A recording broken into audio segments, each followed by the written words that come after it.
Добар ден, почитувани, ова е стартот на магазинот за родителство 0+ месеци на телевизија Телма.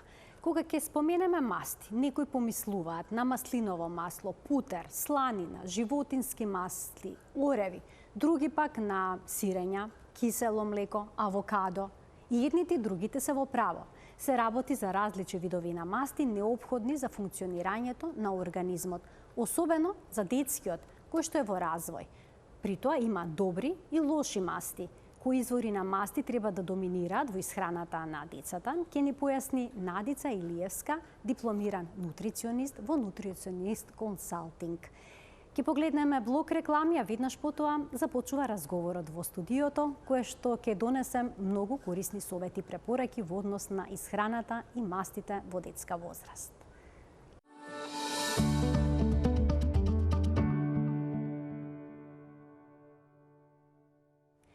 Постојано се среќаваме со различни мислења и спротивставени ставови за мастите. Некои велат мастите се добри за вашето здравје, но можеме и да прочитаме мастите се лоши и избегнувајте ги. Ако проанализираме, ќе сватиме дека има вистина и во двете изјави. Па кои масти се добри и што треба, што не треба да биде присутно во нашата исхрана, пред се во исхраната на децата. Ке разговараме со Надица Илиевска, дипломиран нутриционист. Надица, добре ни дојде во студиото на Телма. Добро ве најдов, како и секогаш, со големо задоволство. Мастите се неопходни за нормално функционирање на организмот. Вела дека никако не смеат да се редуцираат или пак елиминираат од менито на децата. Зошто? Па да, тоа е многу интересен факт, затоа што како да ги забораваме и како да претежно оно што важи за возрастната популација, не сакајќи го пренесуваме во исхраната на најмалите. Може би наједноставно е да се објасни зошто се важни, ако се земе и ако се анализира мајчиното млеко. Уделот на мастите во мајчиното млеко е многу голем, и енергетскиот дел целосно од мајчиното млеко, дури 50% потекнува од мастите во мајчиното млеко. Од тоа треба и тој сооднос и тој тип на масти треба да го пренесеме подоцна во исхраната на најмалите и после 6-тиот месец, се некаде до 3-тата, до 4-тата година, можеби индивидуално, каде што после тоа треба веќе да биде третманот на мастите во исхраната речиси еднаков како што е кај нас возрастните. Имајќи во предвид дека исхраната станува една под рефлектори општествена тема, имајќи во предвид дека сме бомбардирани со информации што е здраво, а што не е здраво, дури и младите мајки, па и во бременоста ги отстрануваат мастите од нивните домови сосема спротивно на она што го вели науката. Всушност, мастите се неопходни. Дури сега веќе има и истражувања кои што укажуваат на тоа дека правилниот внес на масти всушност регулира искористливоста и на другите макронутриенти, како што се јаглените хидрати и протеините, затоа што со протеините мастите се врзуваат и формираат нови ткива, а со шеќерите па исто така регулираат влез на енергија во клетката, односно колку енергија шеќер ќе влезе во секоја клетка. Па така имаат градивна, имаат регулаторна функција, потоа имаат регенеративна функција и затоа се неопходни и морам да нагласам дека пропорционално, речиси дупло се неопходни во првите 3 години на раст и на развој во однос на нашите потреби. Потоа има и една друга страна на целата слика поврзана со мастите. Знаете, енергетските потреби на малите деца поради нивниот брз раст и развој се зголемени, но тие и на секојдневна основа трошат многу повеќе од колку нас возрастните од енергетскиот внес. Ако ние едва стигаме до 35-40% да потрошиме од тоа што го конзумираме, децата трошат, најмалите трошат 50% од она што го внесуваат. Нивните стомачиња, желудничиња се мали, што значи дека имаат неопходност од повеќе масти, и таа е причината, од повеќе масти за да добијат ситост, односно да добијат повеќе калории, бидејќи мастите се единствени кои што имаат 9, што ослободуваат, нели, 9 калории по како што се мери, за разлика од другите кои што имаат 4 до 5. Значи и тоа е исто, развитокот, мозокот, например, исто така побарува одредени типови на масти за развој и сега веќе имаме сериозни научни истражувања кои што всушност пак ни даваат светло на тоа дека сите масти не се исти и дека треба да внимаваме во однос на тоа од каде доаѓаат мастите. Значи треба се внимава од каде доаѓаат мастите. Се повеќе деца се соочени со проблем со зголемена телесна тежина. Некогаш стручните лица потенцираат дека се прават грешки кога децата се ставаат на одреден режим на исхрана кој што сосема исклучува масти. Сега токму појаснивте зошто тоа не треба да се практикува и родителите треба да бидат свесни дека мастите се неопходни, меѓу другото и за градењето на мозокот. Колку масти дневно треба да се внесува во детска возраст? Има ли некое правило? Она што е интересно е дека се многу попречни препораките што се однесува до Светска здравствена организација и поединечно, ако земаме некои сериозни здруженија кои што екзистираат, например, во скандинавските земји, во Англија.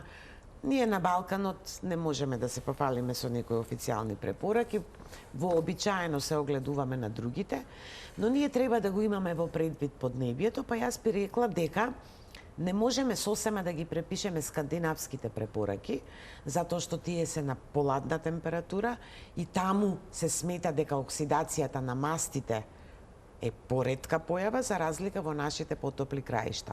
Меѓутоа останува тоа дека 50% од внесот на храна до 2,5 години треба да потекнува од масти.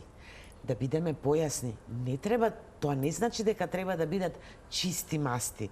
Во намирниците ретко имаме само еден тип на макронутриенти. Типично е кај мастите и маслата да тие се поконцентрирани во одредени намирници.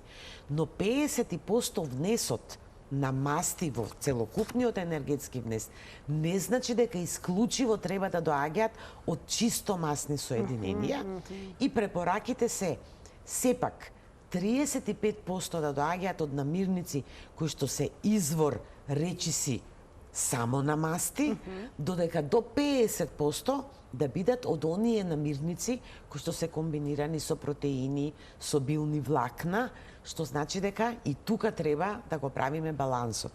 И мајките најчесто се едуцираат во однос на рецептите и на намирниците.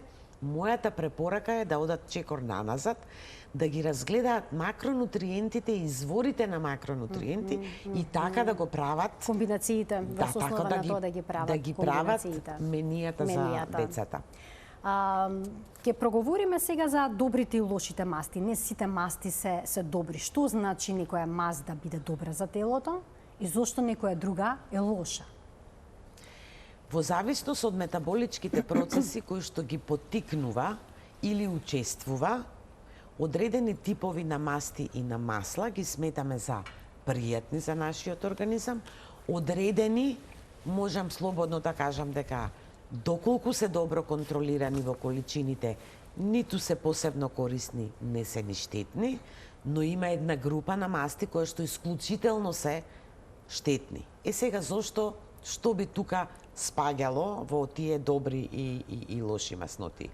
Наједноставната и најгрубата е на незаситени масти, заситени масти и трансмасти.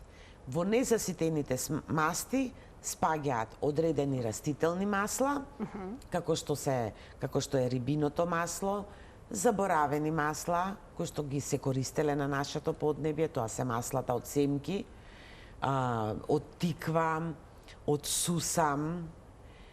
Потоа тука спаѓаат исто така некои спаѓаат во незаситените и некои од што имаат потекло од рибните масла, авокадото спаѓа исто така во групата на незаситени. Потоа заситените кои што претежно доаѓаат од животинско потекло, оние што се во месото, потоа оние што се во млекото и во млечните производи, и можеби она кое што стана ултра популарно е кокосовото масло, кое што има незаситени масти, меѓутоа поради високата содржина на заситени масти во себе, спаѓа во групата на заситени масти. Сето ова е, првите треба да ги форсираме, вторите треба да ги контролираме, а од третите, односно трансмастите, треба неверојатно многу да внимаваме и да ги избегнуваме. Она што се меша, генерално, и што би сакала да го разграничаме, сакам да кажам дека од заситени масти не се прават трансмасти. Значи, заситените масти не стануваат трансмасти. Па кога ги читаме декларациите, многу често во пракса се случува дека кога ќе прочитаат заситени масти, веднаш ги поистоветуваат со трансмастите. Тоа не е точно. Од заситена маснотија не може да добиете, бидејќи тие се заситени, нивните врски се веќе сите заловени. Само од незаситените, најчесто, речиси единствено, од билните масла, со процес на загревање и воведување на водородни атоми, се врзуваат слободните врски и добиваме еден прекрасен, мек, стабилен, цврст или полуцврст производ, значи делумно хидрогенизиран или целосно хидрогенизиран, ефтина процедура, дава текстура, дава трајност и бегајќи од мастите во минатиот век беа многу популаризирани овие производи. И на тој начин, велиме, ја менуваме хемиската структура на нешто што е здраво во нешто што апсолутно не е здраво. Само на кратко да кажам, најосновното и најважното што мислам дека секој кој што не е стручњак во исхраната ќе го запамти. Зошто? Вие може да имате прекрасна исхрана со многу моно и полинезаситени маснотии. Доколку внесувате и мали количини на трансмасти преку високо процесирана храна, многу пржена храна и друга храна која што се одржи, вие всушност оневозможувате добрите масти кои што ги преферирате во исхраната да бидат искористени, бидејќи тие го заземаат нивното место на обвивката на клетката, трансмастите, и не дозволуваат искористување на оние кои што всушност ние многу се трудиме да ги внесеме во исхраната. И посебно кај децата. Имаме сериозни научни истражувања кои докажуваат дека токму внесот на високо процесирана храна со трансмасти до 3-та и 4-та година не воведува до инсулинска резистенција, бидејќи таквата обвивка од трансмасти, каде што нема добри масти, заситени и незаситени, не дозволува шекерите да влезат во клетката, таа останува гладна, организмот кај децата лачи повеќе инсулин, бидејќи шекерот за енергија не може да влезе, и можеме, го зголемуваме ризикот од воведување на инсулинска резистенција и хиперинсулинемија кај деца на веќе предшколска возраст. Значи, обавезно да ги читаме декларациите на производите, иако има многу нејасни надица работи кои што се наведени таму, но ета да избегнуваме, значи, хидрогенизирани растителни масти, полухидрогенизирани и полухидрогенизирани. Да, хидрогенизирани и полухидрогенизирани масти, и можеме да се осврнеме на оние веќе измалтретирани продукти каде што се обезмастени па носат имиња. Така, тоа е следното што ќе го продискутираме. Но трансмастите може да ги произведеме и ние во подготовката на храна. При пражењето? Пражењето на температура повисока од 150 степени повеќе од 3 минути. Така, ние користиме најразлични растителни масла во течна состојба на собна температура. Еве сончогледовото масло, речиси сите го употребуваме во домовите. Здраво ли е тоа? Има ли трансмасти во него? Што доколку го загрееме на висока температура ќе произведеме? Доколку отиде над 150 степени температура, да, над 150, што значи дека и кога го користиме за термичка обработка, тоа треба да биде така наречено сотирање. Многу малку, помешано со вода, обично нели зеленчук кога сакаме да пропржиме, дури и јајца, да не биде тоа долготрајно, да го користиме печењето и да не биде на високи температури, односно не на масло, кој што и со око ќе приметиме дека дава посебен мирис или почнува да чади. И тогаш произведуваме трансмасти. Значи, ние во подготовката може да предизвикаме. Трансмастите ги имаме и природно. Кај некои преживари се наоѓаат во трактот, имаат одредени ензими, кои што кај преживарите прават трансмасти. Меѓутоа, се докажува дека и во млечните производи од тој тип, значи, на преживари, може да има трансмасти, но нивното учество е неприметливо и не влегува во оној домен каде што би можел да биде штетен за нашето здравје. Значи, најмногу треба да внимаваме кај хидрогенирани, половично хидрогенирани, бидејќи многу луѓе сум приметила кога ќе видат половично, сметаат дека всушност тоа не е многу. Сосема малку е. Не. Хидрогенираното целосно е за да добиеме цврстна маст, а полухидрогенираното е за да добиеме мека структура, да не биде цврста. Значи на тоа е исклучително Подеднакво штетни. Што е со оние чипсови? Потоа лиснати теста, буреци, кифли, торти, колачи содржат ваков тип на масти?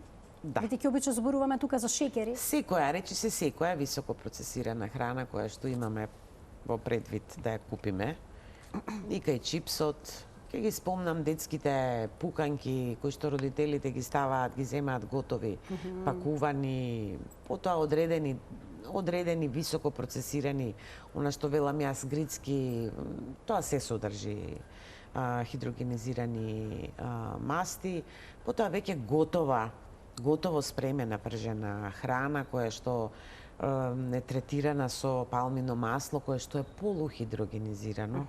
Значи, кај одредени масла се користи делот од незаситените масти за да се хидрогенизираат, да се направат потрајни, да издржуваат повисока температура. Палмината маст ја има речиси во сите продукти. Во сите продукти, меѓутоа, за жал, никако да се избориме да ако е под 30% користена во процесот на производство, дека треба да се декларира. Па најчесто палмината маст е хидрогенизирана, но не спаѓа таблично ниту во полухидрогенирани, ниту во хидрогенирани, и тоа е одлична патека палмината маст да се декларира, но не и да се декларира процесот преку кој е добиена таа палмина маст, која што е ставена на декларацијата. Она што е исто така многу интересно кај трансмастите е тоа што тие всушност секогаш се врзуваат и за одредени други адитиви во храната. Јас во пракса се случувам да деца апсолутно не сакаат да јадат домашна супа, доколку користеле коцки во супа, бидејќи се поврзани со тој умами вкус, врзан со моносодиум глутамат. Трансмастите одат заедно едно до друго со моносодиум глутаматот, го даваат тој јак, умами, брзен, интензивен вкус во кој што ги имаме сите вкусови. И потоа, тоа е исто така една навика од која што децата многу Тешко се тешко можеме да одвикнуваат. ги одвикнеме. Да ги поканиме гледачите да се вклучат од овој момент во денешната емисија, доколку имаат прашање поврзано со исхраната на нивното дете и мастите кои што ги комбинираат со останатите продукти во детските оброци. Надица Илиевска, дипломиран нутриционист во Нутриционист Консалтинг, ќе ги даде сите одговори на бројните наши дилеми, но секако Надица и на гледачите. Можеме да прочитаме на голем број производи дека се обезмастени, односно дека им е намалено нивото на масти. Па кога бираме, да речеме кисело млеко или јогурт за нашето дете, каква масленост треба да има тој продукт? Децата мора да користат полномасни производи. Впрочем, и ние возрастните може би треба да регулираме количината на многу масните производи, но се појави еден тренд на обезмастување на производите, за да во процесот на одредена намирница извадиме и други секундарни производи, па така, например, обезмастувањето при вадење на путер може да даде дериват потоа одредени млечни производи со ниска масленост. Меѓутоа, ниската масленост на производите има неколку стапици. Првата е што кога нешто се одзема, на тоа место во технологијата секогаш се додава.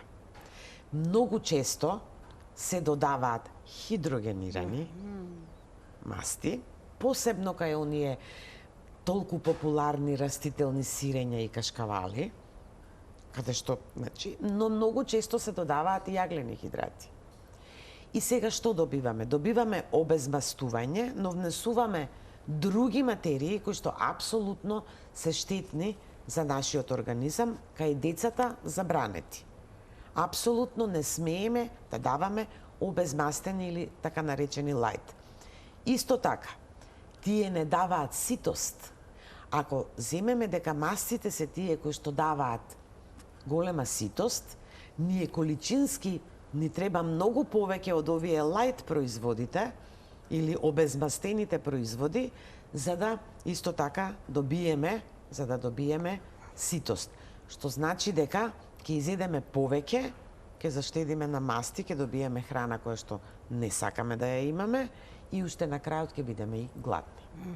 Значи да се избегнуваат Да овие се продукти избегнуваат, како за нас возрастните, особено за посебно за децата. Бидејќи има родители кои што им дават на своите деца обезмастено млеко, сметаат дека збогатено со витамини, велат, сметаат дека тоа е добар начин за развој на нивното здравје, но прават очигледно голема грешка. Апсолутно никако обезмастен. Кога треба да се воведе маслиновиот зејтин и зошто се смета за толку добар извор на масти за организмот? Па почнавме со составот на млекото, во кој што одвоени и наистражувани се олеинската, алфа-линолната и линолната киселина, кои што се веќе присутни во мечиното млеко. Што значи дека по воведувањето на делови од намирници од општата исхрана после 6-тиот месец, составот на маслиновото масло во уделите, па дури и во соодносот на овие масни киселини кои што доенчето ги прима или ги примало преку доењето, е најприближен со маслиновото масло. И сега денеска науката вели дека одредени полифеноли кои што остануваат во квалитетните ладно цедени маслинови масла, всушност ги воведуваме со маслиновото масло и тоа е прво масло кое што треба да се воведе во исхраната, значи кога ќе почнеме со дохрана, со со немлечна исхрана. Да, исто така. На почеток само неколку капки или колку? Значи да се смета дека масниот удел на една лажичка ладно цедено маслиново масло одговара на масниот удел на 100 грама мајчино млеко. Една кафена лажичка. Една кафена лажичка. Значи, тука веќе може родителите да прават така одредени споредби. Исто така е многу интересно со воведувањето на зеленчукот, ние имаме многу нутриенти кои што доколку со малку маслинов зејтин по термичката обработка го збогатуваме нутритивното искористување на она што сме сакаме нашето дете да го прими преку зеленчукот. ајде да кажеме дека така ги искористуваме витамините растворливи во масти, кои што се наоѓаат во растителната храна, и не мора да се ослонуваме на витамините растворливи во масти само од животински, извори. Имаме двајца гледачи кои што очекуваат вклучување во магазинот за родителство 0+ месеци. Добар ден за првиот од нив. Добар ден. Добар ден. Ќе ве молам едно прашање. Повелете. Голем поздрав до вас. Благодарам. Само чекаме, прекрасна ви емисијата. Само чекаме кога ќе почнете. Многу ми е драго што го слушам ова. Баш ми е драго. Ме интересира сега за свинската маст. Дали е корисна да се употребува, пошто имаме покачена мастотија, ние со 70 годишна возраст. И која храна да употребуваме за мрсноцијата? Пошто доктор ми вика, свинската маст да не го употребуваме и свинското месо. Добро, ова е едно убаво прашање. Ви благодарам за вклучувањето. Надица, да го слушнеме и следниот гледач за да не чека. Добар ден. Дали ќе можеме да го слушнеме прашањето на следниот гледач? Ќе успее ли веднаш да се вклучи? Добар ден. Уште една можност за гледачот. Добар ден. Добар ден. Ве слушаме, повелете. Поздрав до емисијата. Благодарам. Имам две прашања до гостинката. Имам внуче, нема до август ќе направи сега полни 2 годинки. Така. Ама многу пие млеко само по 200 грама на ден. Мајка му толку дава само. Повеќе не пие саба, 120 и навечер 120. Така. А преку ден сака се повеќе да се јаде што јадат мајка му и татко му. Било каква храна да она му прави посебно за него. Така, добро. Да прашам гостинката, ја имам проблем со тероидната жлеза. Што треба да избегнувам? Оти до сега ниту еден доктор не ми е кажал јади зелка, не јади, што што е у семејството на зелката и ред други работи, она поубаво знае да ја Така. Добро, ви благодарам за вклучувањето. Всушност имаме двајца гледачи, но 3 прашања. Ќе започнеме прво со најнапред со свинската маст. Токму оној момент кога објаснува всушност што се случува, значи со воведување кога термички обработуваме на висока температура растителни масла, тоа не воведува во производство на трансмасти. И затоа се враќа трендот на пржење во свинска маст поради густината, поради тоа што рековме дека заситените масти не преоѓаат во трансмасти, што значи дека повремено во мали количини и таму кај намирница кај што сакаме да избегнеме да ајде да бидеме реални, сите дома повремено пржиме компир. Можеби најдобра варијанта за пржење во длабока маст е свинската маст. Затоа што таа е отпорна на многу високи температури, има неверојатно висока степен на чадење, многу е стабилна, но и самата густина многу малку знае да преиде во намирницата и така да тоа е, што значи, но треба тоа да биде ретко, повремено, да не биде правило. А свинското месо? Свинското месо во себе содржи така наречени цврсти крти, бидејќи се работи за крто месо, значи испреплетени, и таму не е се исто од каде доаѓа парчето месо. Например, заситените масти во истрчаните места, во бутот, во картината, во оној средниот дел на кременадлата, тие спаѓаат во заситени масти со профил кој што нашиот организам може добро да ги искористи, не преовладуваат. Меѓутоа, масните делови, оние посебни вратни кременадли и оние ребра во кои што се ужива посебно на скара, таму цврстината на мастите е таква да всушност треба да бидат или во минимални количини, или треба да се избегнува. Сланина, чварки? Се зависи од начинот на кој што се припремени. Чварките нужно не мора да бидат лоша храна, меѓутоа не да ги злоупотребуваме. Не се оди секој втор ден во месара и се купува по 300 грама чварки и се конзумира половина килограм во текот на една недела. Меѓутоа, повремено, во ладните, зимските месеци, бидејќи мастите учествуваат во терморегулацијата на нашиот организам, може да бидат внесени повремено. Може се дадат на дете? Да, сланината е исто така. Да, може да се дадат на дете, секако некаде веќе после навршени 12 месеци во многу мали количини и да се внимава на тоа колку сол имаат. Се враќаме дека домашните услови на правење се сепак најдобри. Сланината е можеби најдискутиран извор на масноти. Мој личен став е дека во принцип сланината би требало да се прави од најквалитетниот дел, значи од горниот дел на животните, каде што таа во себе не би требало да содржи хормони и сите антибиотици со кои што се третираат животните од кои што потекнува. Меѓутоа и таа треба да биде како еден вид на специјалитет кој што ќе ја даде аромата и во многу мали количини. Да ги одговориме прашањето на втората гледачка. Имаше внуче кој што пие релативно мала количина на млеко, но јаде се. Тоа е прекрасно што пие многу мала количина на млеко. Тоа сакав да потенцираме. Во втората година, јас мислам дека апсолутно ако се воведат другите млечни производи, како што е урдата, како што е јогуртот, како што е киселото млеко, дури ни од толку нема потреба од млеко, посебно ако се работи за кравио млеко. Ајде адаптираното млеко во спремање на некои млечни каши може. И бабата треба да биде горда што дете на година и пол дена ја сака храната која што јадат неговите родители и во тој случај родителите треба да обрнат внимание на разликата во потребите на масти кога детето е на општа исхрана. Јас сметам дека децата веќе после година и пол дена треба да конзумираат она што е подготвено дома. Ако не се лажа, мајката специјално подготвувала храна за детето. Да, но во останатите оброци кои што не се заеднички, да се потруди да го надополни да ги надополни зголемените потреби на здрави масти кај детето.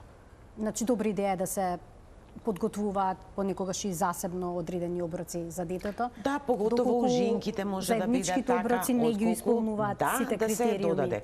Меѓутоа, например, во појадокот може да се додаде урда и може да се додаде лажичка маслиново масло и тука веќе таа дискрапанца што ја имаме помеѓу потребите на децата, да се направи еден убав баланс. Во однос на тироидната жлезда, мислам дека тоа е однос на тироидната жлезда е голема тема, меѓутоа, ајде само на кратко, дури не знаеме ни дали се работи за хипотироидизам, хипер или хашимото, значи постојат супстанци кои што ја успоруваат работата, па може да нека се бараат супстанците, нека се проучат супстанците што ја успоруваат работата и да не се конзумираат во исти оброк повеќе такви супстанци и да не бидат претежно пристапни. Има ладно цедени масло, ладно цедено маслиново масло, ладно цедено сончогледово масло. Имаме гледач. Ќе го поставам прашањето веднаш по прашањето на гледачот, бидејќи ќе му дадеме предност секако. Добар ден. Добар ден. Повелете. Сакам да поставам прашање за свинската маса. Така.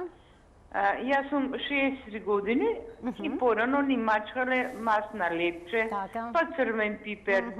Дали е тоа здраво? Знам дека е здраво за компирот и дека тоа одма да се јаде многу е убава. Колку пример во јасно, тоа нешто што се користело често во минатото, дали би можело да се практикува и дали е здраво. Ви благодарам за ова интересно прашање. Натица, што велите за ова? Генерации пораснале на таков начин. Значи, јас апсолутно, тоа исто една посебна тема, сите бегаат од темата на свинска маст, но на вистина, ајде да бидеме реални. Една кришка, ние го немаме, ја немаме таа навика, меѓутоа една кришка квалитетен домашен леп. Намачкан со мешавина од зачини и од маслиново, квалитетно маслиново масло со малку лукче.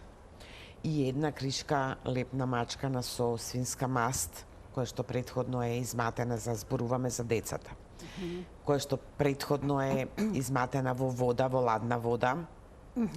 Повозрастната популација знае, тоа се нарекува избелување на маста, значи изматана во вода ја правиме помека, со одредени зачини, е неверојатно поздрава варијанта од било кој од готовите намази, па дури и овие млечни намази кои што сега готови, многу се форсираат, а честопати може во декларацијата да прочитам дека имам субстанции кои што не треба да ги има. Се многу поздрава варијанта за малите деца, отколку, ајде да кажеме, некои други намази кои што се неверојатно популарни. Се во количините кај децата, заситените масти и во начинот на исхрана кој што родителите, во однос на целокупните масти, во внесот на детската исхрана, заситените масти треба да учествуваат 10% од другите масти. Што значи дека ако детето не конзумира други типови на маснотии, многу деца не сакаат месо, не сакаат јајца, ужина со кришка леп, со маст, е сосема добра варијанта. Велам понекогаш и многу подобра од разни модерни намази кои што сега ни се нудат. Да, ни се нудат. Уште еден гледач имаме. Добар ден за него. Добар ден за следниот гледач, го очекуваме неговото прашање. Не знам дали да се слушате. Да, ве слушаме. Се надевам дека ме слушате и вие мене. Добар ден. Да, слушам. Добар ден. И повелете. Јас ќе бидам многу кратка. Ме занима супата од коски јунешки. Дали треба да се одмастува, она сршта внатре која ќе се свари. Малку е масна. И дали да се користи како што е или да се одмастува. Значи супа од јунешки коски. Така, денеска на вистина убави прашања добивме во магазинот за родителство 0+ месеци. Ви благодарам за вклучувањето во програма, бидејќи супите од коска повторно се актуелни и повторно се препорачуваат во исхраната на децата. Па јас можам да кажам дека сум многу задоволна од тој тренд, бидејќи супата од коска е на вистина еден еликсир. Има небројни придобивки. Што се однесува кај детската исхрана, не треба да се одмастува. Што се однесува кај исхраната на возрастните, апсолутно, доколку има веќе и други придружни, каде што не треба да преовладуваат заситените масти состојби, под цврста состојба може да се одмасти, се е индивидуално, а зависи од коската. Навистина, ако се направи еден многу голем слој на заситени масти на површината, ќе биде добро да отстраниме дел од нив. Значи, зависи на лице место, меѓутоа генерално за децата тоа не треба да го правиме. Значи, децата може да ја јадат полномасна. Јас дури кај родителите предлагам да се прави концентриран бујон од супа од коска, бидејќи самата припрема бара време, а и не е пријатна за околината, затоа и младите ја избегнуваат. И потоа во таа вода да се спремаат посебните оброци, дел, значи да се пакува во мали пакувања. И ги замрзнуваат потоа. Да се замрзнува. И потоа една мала коцка се вади, се одмрзнува. И на тој начин сме задоволиле, значи додатен внес, бидејќи има многу позитивни ефекти супата од коска, но никако во супата од коска да не се става коскената срж. Таа е таа што треба, значи се вади коската, се отстранува. Добра. А дојдоа времиња кога науката покажа дека во коскената срж, де факто, па и во цврстиот дел на коската, наоѓаме материи кои се резултат на нехуманиот третман, начин на одгледување и третирање на животните. Многу е важно и коската што ќе ја подготвиме. Многу е важно и затоа тука велам дека кај децата и кај болните луѓе не треба да се оди на оние многу големи шупливи коски кои што имаат голема содржина на коскена срж, туку кај поплоснатите коски, кај оние кои што имаат повеќе лигаменти околу, поради колагенот, тоа би било поздравата варијанта. Сега ќе придам на моето прашање со ладно цедените масла, маслиново масло, сончогледово, ленено семе и така натаму. Дали тие смеат да се загреваат на температура, односно можеме ли да пржиме храна со овие масла или пак тие се користат само како за додаток, да речеме, како на салата и слично? Ладните цедени масла во принцип не поднесуваат високи температури. А постои еден тренд кој што потекнува од големите производители на ладни цедени масла, кои што велат дека маслиновото масло не оксидира на високи температури. Точно тоа е дека тоа помалку оксидира од другите растителни масла, како што е сончогледовото, но и тоа оксидира. Ладно цедените масла се доволно квалитетни како прелив и така треба да бидат и користени и не треба да се експериментира во таа насока, нема потреба да се излагаме на тој ризик, и нивната тие се скапи и ајде да кажем непримерно е да ги користиме за готвење, туку тие се за прелив и всушност ние најмногу можеме да искористиме од нив доколку ги добиеме така како што се ладно цедени, бидејќи тие се цел пакет. Во себе имаат витамин Е, многу често доколку се неверојатно квалитетни имаат сериозна содржина и на Д витамин, кој што ние имаме многу малку прехранбени намирници како извори на Д витамин. Оно што сакам да го кажам е дека ние како да забораваме некои масла кои што може да ги користиме ладно цедени, а се користеле на нашето поднебје. Тоа е од семките од тиква. Неверојатно добар сооднос на масен удел во себе си, можеби најприближно со самовото масло.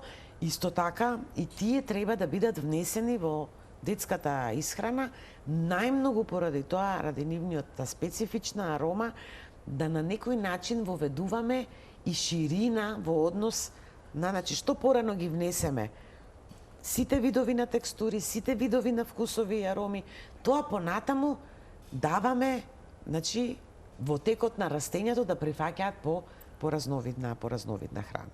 Родителите често на своите деца им даваат авокадо како извор на најразлични нутритиенти, но и на здрави масти. Советувате ли да се практикува тоа? Да, авокадото е можеби една од ретките. Јас сум поборник на да се јаде она што расте на нашата земја, меѓутоа авокадото е навистина нешто добро што го донесе оваа глобализација. Се работи, значи, за извор на мононезаситени киселини. И интересно е што авокадото, мала количина на авокадо, кога зборуваме сега за исхраната на децата, ќе дозволи искористување и полесна дигестија, бидејќи авокадото е една многу специфична комбинација на билни влакна и на добри масти. Тоа е тоа што го бараме во исхраната и што ретко го добиваме, затоа и маслинки треба да јадеме. Значи, таа комбинација на билни влакна и добри масти е неверојатно здрава за нашиот организам. И додавање, значи, на авокадото во зеленчуковите каши, во одредени типови на салати, исто така е добра опција и како разновидност, имајќи во предвид што тоа по состав се смета за хипоалергена храна и понекогаш доаѓа во препораките дури и пред воведувањето на јајцето и на јатките, бидејќи родителите до година дена, нели, не даваат, не внесуваат поради нивната алергеност, но сметам дека и тука се греши. И големината на јаткастите продукти но тоа може да се смеле. Тоа може да се смеле, тоа може да се, значи, лушпата може да се отстрани за воведување, да не чекаат повеќе од 12 месеци за воведување на јаткастите плодови, нормално во смелена варијанта, затоа што се навистина неверојатно добра комбинација на прекурсори на омега-3 и омега-6 киселини и скомбинирани веќе со витамини растворливи во масти, кои што неверојатно се важни по првите 3 години. А дали авокадото понекогаш може да се прелие со маслинов зејтин? Тие имаат, да, може, исто како што рибата препорачуваме да се прелие по термичката обработка со маслинов зејтин, го комбинираме масниот удел. Значи имаме полинезаситени, мононезаситени, генерално ги наоѓаме во различни групи на намирници и со ваквите комбинации, сушност, правиме искористување не спаѓа во темата, но сакам да нагласам, многу малку кромит и лук инсистираат младите мајки на воведување во исхраната и секогаш кога користат намирници со заситени масти, треба да бидат искомбинирани со лук или со кромит, уште во термичката обработка, затоа што дава еден друг тип на искористливост во организмот, што значи да не бегаат од лукот и од кромитот и посебно добра. Се плашат како детето ќе реагира на лук и на кромит, да не му доколку се даде на бебето време во 7-миот, 8-миот месец, апсолутно термички обработени, посебно кај кромидот, слободно може да влезе во намирници кои што веднаш влегуваат со зеленчукот, па дури ако не сакаат да го даваат, може и да го извадат од местото каде што е. Што значи дека додавање на маслиново масло во намирници веќе богати со и мононезаситени, и полинезаситени, па дури и заситени масти е секогаш добра идеја. И моето последно прашање во однос на јајцата, односно пред се жолчката која што содржи е добар извор на масти. Колку жолчки би можеле децата да изедат после првата година?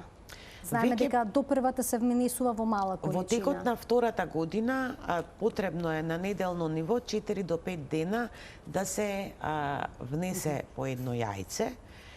Меѓутоа, јајцата не само тврдоварена жолчка, значи треба да биде тврдоварена жолчката, не само на тој начин, посебно, јајцата овозможуваат и додаваат квалитет и вкусови и текстура во различни други видови на храни, па подобро да прибегнеме кон, например, додавање на јајце, отколку додавање на кременадла.